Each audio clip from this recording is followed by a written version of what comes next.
Hi all. ఈ పక్కా property తరపున మన ఆదాయాన్ని పెంచుకోవడానికి, వచ్చిన ఆదాయాన్ని ఆస్తులుగా మార్చుకోవడానికి రకరకాల మార్గాలు మనం చెప్పడం జరుగుతుంది.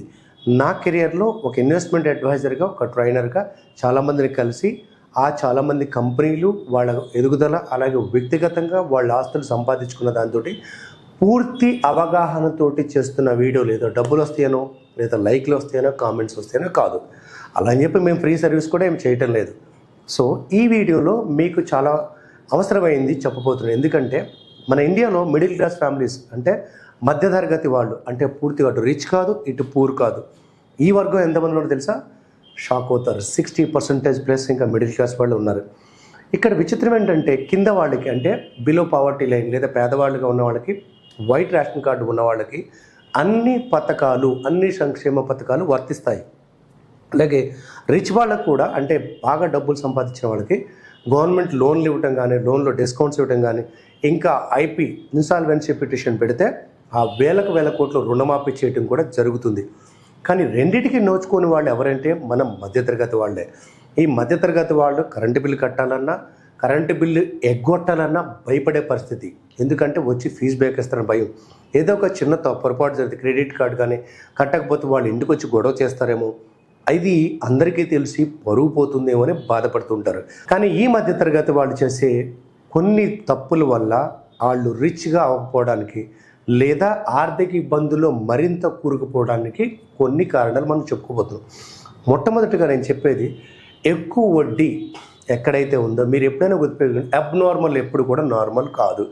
3 రూపాయల వడ్డీకి, 10 రూపాయల వడ్డీకి డబ్బులు ఇస్తే గుర్తుపెట్టుకోండి, డబ్బులు తీసుకున్నవాడు, 3 రూపాయలు తీసుకున్నవాడు అసలే కట్టలేనివాడు, అసలు ఆ డబ్బులే లేనివాడు ఎలా కడతాడు?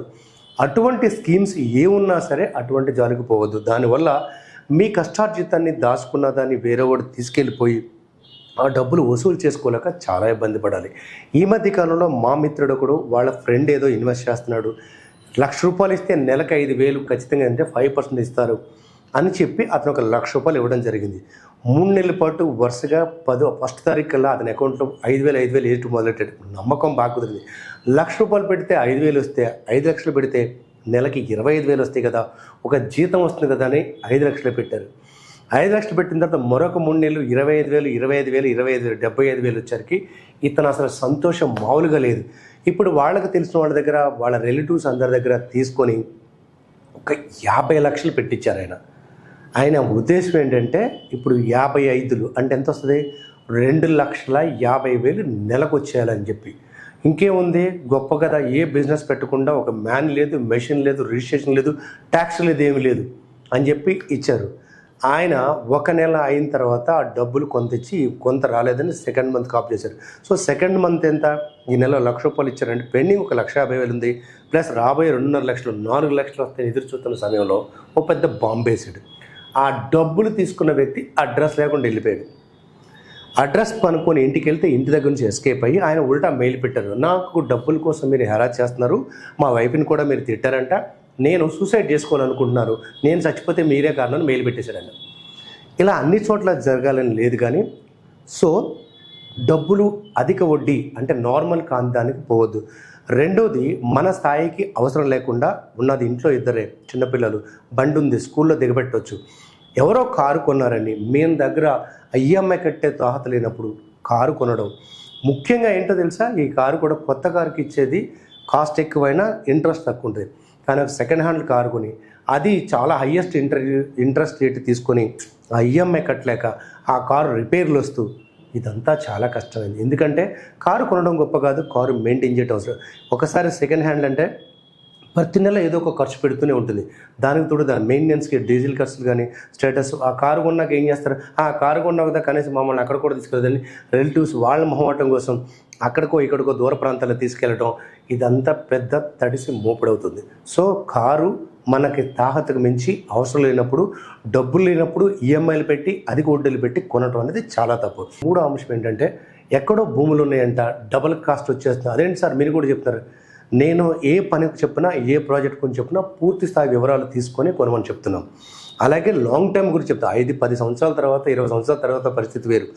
2 సంవత్సరాల్లో డబల్ అయిపోతాయి అని అది కూడా డాక్యుమెంట్స్ కరెక్ట్గా లేకుండా, ఓనర్షిప్ ఎవరి పేరు తెలియకుండా, డీడ్ అంటే సేల్ డీడ్ క్లియర్గా లేకుండా, కేవలం వ్యక్తుల మీద నమ్మకాలతో లక్షలు పెట్టడం అనేది అంత గొప్పగా సజెస్ట్ చేయగలిగింది కాదు. ఎందుకంటే అతను మంచివాడే కావచ్చు, బట్ ఆ కంపెనీ తరఫున చిన్న పొరపాటు జరిగినా మీరు పెట్టిన డబ్బులు వెనక రాకపోగా విరిగిపోవటం, ఆ భూమి మీకు దొరకపోవడం, అంటే భూమి అడ్డగోలుగా రేట్లు పెరుగుతాయని దానికి సంబంధించిన పేపర్స్ సరిగ్గా లేకుండా తీసుకుంటే అది తప్పే.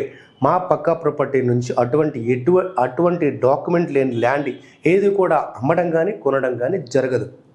ఇంకా 4వ తప్పు, అనవసరమైన ఆడంబరాలపై పండగలు చేసుకోవడం. పండగ చేసుకోవద్దని అంటలేదు. మీరు ఒక విషయం చూసారా, మీరు దీపావళి రోజున కానీ ఇంకా ఏదైనా పెద్ద పండుగ రోజు చూస్తే అది క్రిస్మస్ కావచ్చు, ఏ రిలీజియన్ పండుగైనా కావచ్చు, అన్ని షాప్స్ 2 రోజుల ముందే ఆ టిప్ టాప్ లైట్స్ పెట్టి అట్రాక్ట్ చేస్తూ అవసరమైతే ఇంకో 2 గంటలు ఎక్కువ పనిచేస్తారు.